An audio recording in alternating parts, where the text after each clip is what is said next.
The silence in the room was deafening as Representative Jasmine Crockett finished her sentence on live television. The hosts were frozen, their eyes wide, mouths half open, while the camera panned slowly to her stern, unwavering expression. What she had just revealed was not a rumor, not political theater, it was a bombshell, and it had the potential to rip through the Trump dynasty like a tornado through glass. Jasmine had just exposed Melania Trump in a way no one had ever dared. Not with accusations, not with gossip, but with irrefutable evidence and surgical precision. Emails, dates, coded transactions, all brought into the light like shattered bones on an X-ray. The former First Lady, always a figure of mystery and guarded elegance, was suddenly unveiled in a scandal that tied her to a secret international trust, one that funneled millions to unknown destinations under the guise of art exhibitions and philanthropic missions. And Jasmine, armed with her truth and courage, let it all out live, uncensored and raw. Back at Mar-a-Lago, chaos erupted. Phones were ringing, security scrambled, and in the Grand Hall, Barron Trump stood stunned, staring at the screen as his mother's name was dragged through fire on national television. For a boy who had grown up watching the world bow at the feet of his father, and shield his mother in porcelain silence, this was something he wasn't prepared for. The humiliation, the fury, the loss of control, it boiled inside him like a volcano beneath ice. He didn't wait for instructions. He didn't call his father.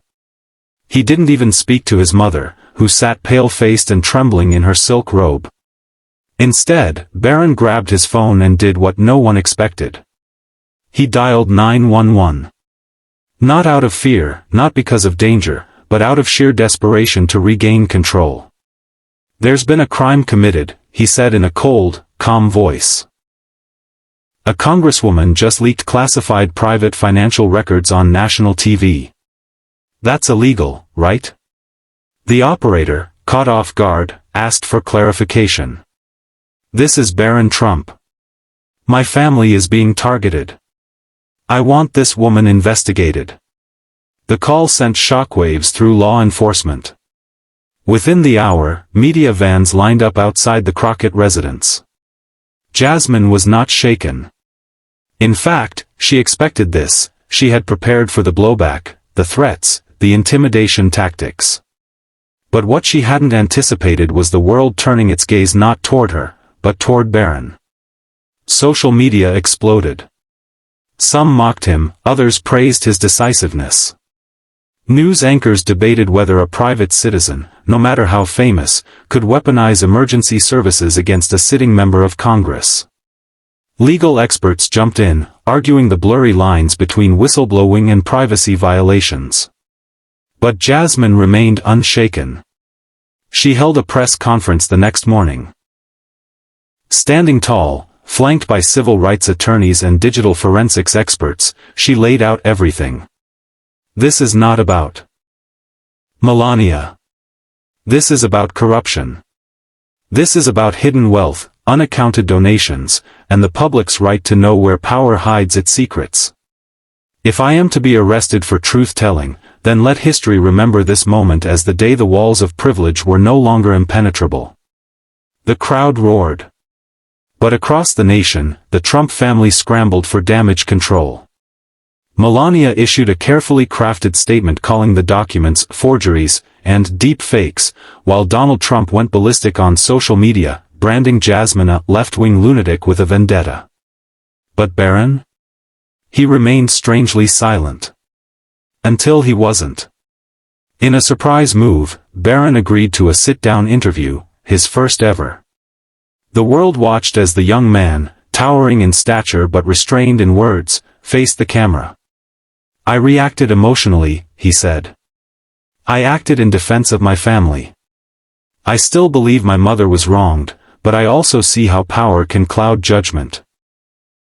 I don't know what's true anymore." The interviewer, stunned, leaned in. "Are you saying you no longer believe what your family is telling you?" Barron paused. "I'm saying I want to see the truth for myself. Maybe Jasmine Crockett is lying. Maybe she's not. But silencing people won't bring us answers. That moment changed everything. Jasmine, watching from home, felt something shift. Not in politics, not in popularity, but in legacy. This wasn't just about a scandal. This was about waking a generation from the dream that power equals protection. A week later, the Justice Department announced a formal inquiry, not into Jasmine, but into the financial web connected to the former First Lady. Jasmine had ignited a spark that couldn't be smothered. And Barron Trump, in trying to extinguish the flame, had unknowingly fanned it into a wildfire. What started as a phone call out of panic became a national reckoning. The boy who called the cops ended up calling into question everything his family stood on. And Jasmine Crockett? She didn't just expose Melania, she exposed the fragile glass palace they all lived in, and the cracks no one else dared to touch.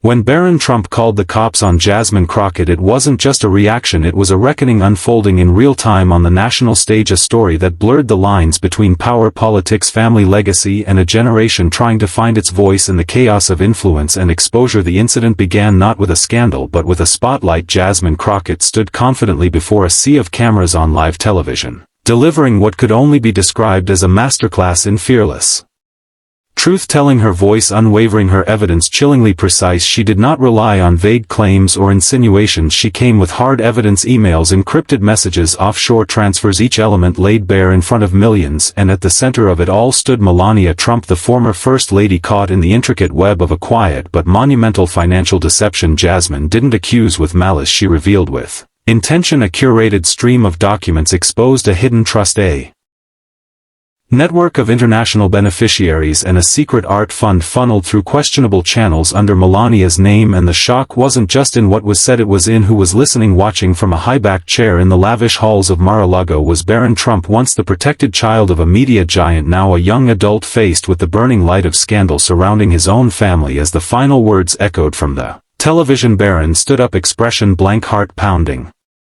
He turned his gaze to Melania, sitting still, her eyes locked on the screen, lips tight as if holding back a scream. Something in him snapped, not out of fear but from a lifetime of watching everything be controlled, manicured, and denied in the name of legacy. In that moment, Barron reached for his phone and with trembling hands called the police. But this wasn't an emergency call, it was a command, a declaration that the world would not play by Jasmine Crockett's rules, not without a fight. The dispatchers' confusion was audible as Barron introduced himself and declared a crime was committed by a congresswoman who had allegedly exposed private family records live on national television. He demanded action, investigation, justice. What he didn't realize was that this move would do the opposite of silencing Jasmine. It would amplify her tenfold. By the time Jasmine finished her press conference the next morning, her name was trending globally, but this time not just for the exposure, for the courage she displayed in the face of what many viewed as a billionaire dynasty trying to weaponize law enforcement against a truth-teller flanked by her legal team and cybersecurity experts. Jasmine addressed the media. She held up documents not as weapons but as warnings.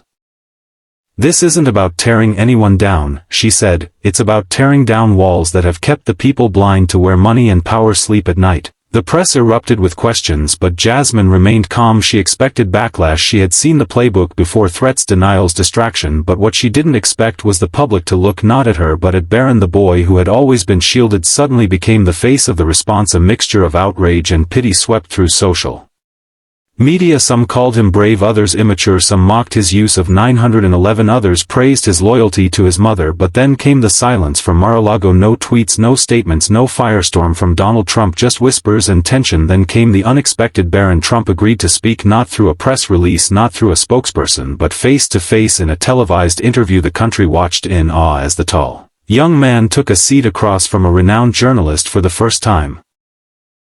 Barron had a voice and people listened. "I was angry," he said. "I felt like someone had declared war on my family and I did what I thought was right, but now I realize maybe I should have listened first. Maybe there's more to the truth than what we want to see." The journalist leaned in, stunned by his introspection. Barron paused, looked directly at the camera and continued, "If there's evidence, then it should be investigated. No one's above the law, not even the people I love." Those words rang louder than Any accusation they signaled a shift, a crack in the concrete image of a family that for years had denied every accusation, fought every critic, and painted every whistleblower as an enemy of the state. Jasmine watched the interview from her home, and for a moment she felt something unexpected, not triumph but respect. Barron wasn't her enemy. He was a young man born into a world where truth had always been dressed up and hidden in gold frames, and for the first time he was questioning it, not because he hated his family but because he loved truth more. The Justice Department shortly after announced a preliminary investigation into the financial disclosures tied to the Melania Trust Fund. Jasmine's evidence would be reviewed and forensics teams would begin a deep dive into years of documents, but in the end this wasn't a story about Melania or Jasmine, not even Barron. It was a story about what happens when power meets